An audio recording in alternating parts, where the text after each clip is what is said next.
Hello. God gave me some talents.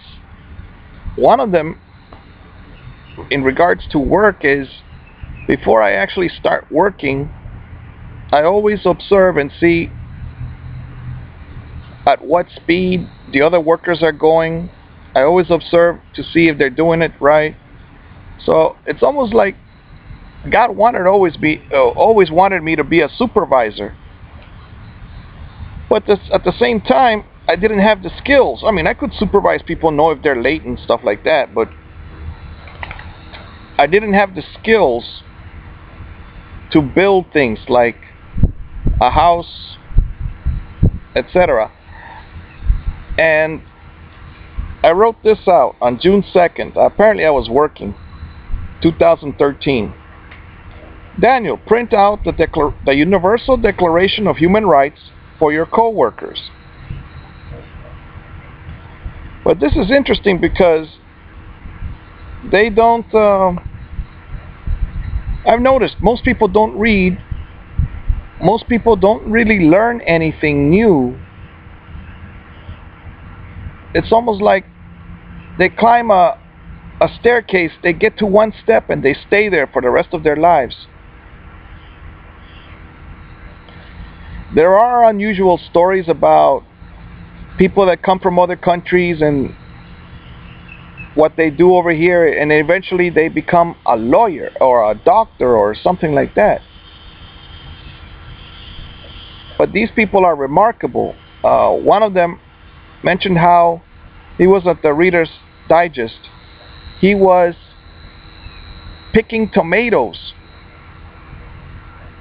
and he was learning English at the same time. He had a dictionary and he would look up the word tomato and he would say red tomato. He would pick up words and so on.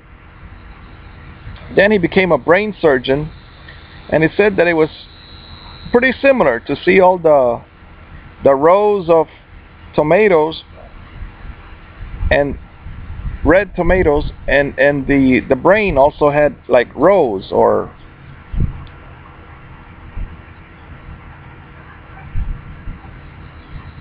canals. I don't know what the brain has. He was describing it.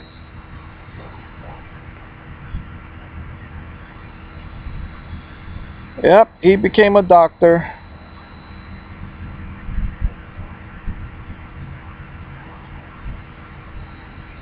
Go ahead and keep reading your books. Those are the only.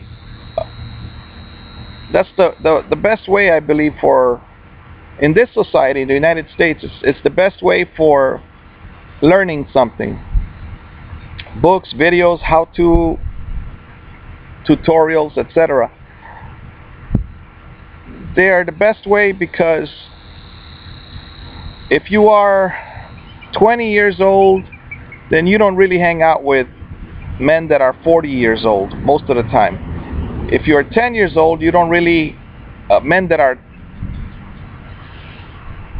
15 to 25 to 45 to 50, they don't talk to you. So like the reason might be cultural or like most men are aware that if you talk to a child, the child could say that you touched their penis or touched their vagina, and then they would go to jail. And so they don't really. I remember that one neighbor over there. There was a girl that was always walking barefoot around here, and so she would play with my kids. She was always talking, etc. And that one neighbor over there, he would talk to her because she caught him when he was going outside. She said hello. She was a special person. I mean, yes, she was in special classes, but I really don't believe that. I think that sometimes normal people look or are in a special class in school only because nobody talks to you. That's what I believe. Nobody talks to you. So she would talk to him for a few minutes, or actually it was maybe 2 minutes, and finally he excused himself and went outside.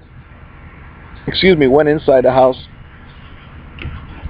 So another day she came over here, she talked to us. I told her to please wear shoes when she comes here because I told her the story how I got cut when I was a kid. Uh, I tried to teach her Tai Chi Chuan and boxing and stuff like that. I got the pads out, I got the punching bag. Uh, it was a mitt that I would hold and she would punch. What else? She drew a painting for me. She painted something. One time she helped the wife cooking, and she said, how old was she then? Maybe 12 years old. She said, how come I'm crying? And it's because in all her life, 12 years, she had never cut onions.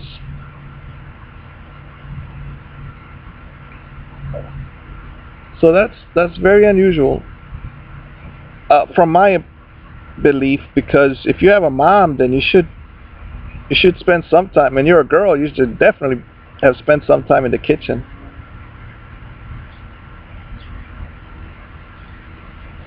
So she was my friend because she had lots of time, and then everywhere I went was usually, I didn't go to the other park over there because it's a longer walk. So I went to this one, and she was constantly, what was she doing? Riding her bicycle or walking, or so like for the whole summer we spent it over there.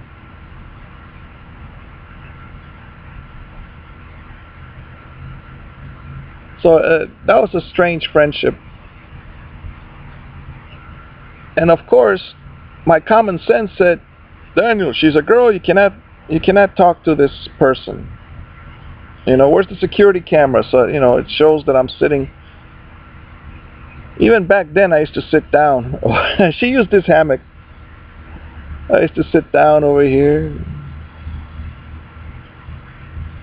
There's just no place for children. What do they have at home? Alcoholic parents. I don't think she had an alcoholic parent, but disengaged parenting is what I think she had. They ended up getting divorced, I think. Yeah, I think so.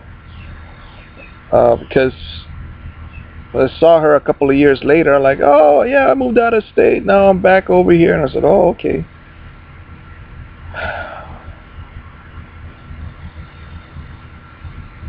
It's just,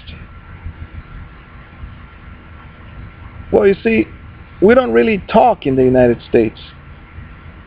And then I've got this spouse that she doesn't talk at all. Except she was talking to my mother about some novela. And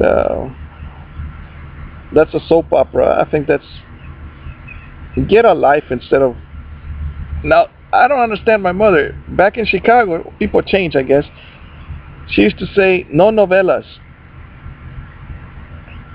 And then what she ended up doing was turning off the TV on us or changing it to English TV programming stations. But one thing she always said was, a novela is just a woman crying. Because all the time there was this woman crying on the novela, right? Or ooh, hoo, hoo. And she said, to see a novela, for what? She would say. For what do I want to see a novela?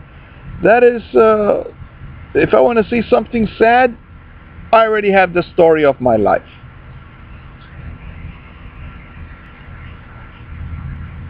So yes, you can learn from novelas about how people used to be, but I don't, like I saw the story of Romeo and Juliet, but it was really in a novela. Bram Paredes and the other guy it was about some guy with a bunch of kids, and of course his kids, the boys fought the kids of the other rich man, and at the same time the two eldest, the boy and the girl, fell in love. But I didn't like it because the oldest son became a priest instead of instead of marrying the girl. Oh well, that was the ending. I think it was cafe. I think they had coffee.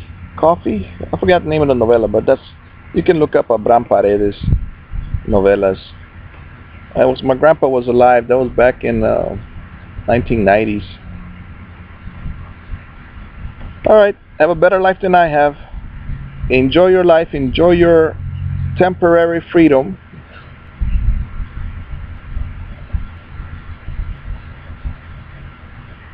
Talk to you later.